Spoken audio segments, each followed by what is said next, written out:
खरं सांगू का, सकाळी 9 वाजेपर्यंत ना मी 3 जणांची लाईफ सेट करून टाकते आणि माझी लाईफ मात्र अजून सुरू झालेली नसते.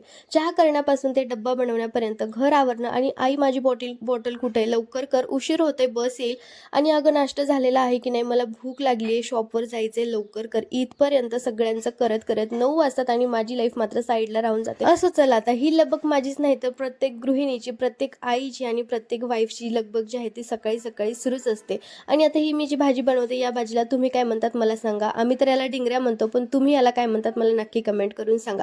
आता दिवसभराची माझी लगबग तर असते, पण ऑफिसला जाणं माझ्यासाठी फार कठीण जातं. कारण पिल्लू मी रेडी झाले की तो रेडीच असतो माझ्या मागे लागण्यासाठी.